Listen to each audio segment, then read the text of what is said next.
Para sa mga mahihilig sa sabaw, this is an easy egg drop soup recipe for you. First, i-prep muna natin yung slurry pampalapot ng sabaw. For this soup, we need 3 eggs. Then, we need 1 tablespoon of water and beat the eggs for 20 seconds para mabilis mag-flour yung eggs later. Then, in a pot of boiling water, add your vegetables. I use corn and carrots and green peas. Meron din akong mushroom sa ref kaya in-add ko na rin. Para sa pampalasa, I use chicken powder. You can also use chicken cubes and black pepper.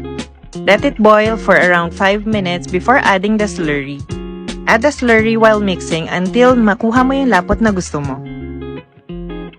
Next, yung eggs, you need to add this slowly then while mixing para mag-flour ng mabuti yung eggs.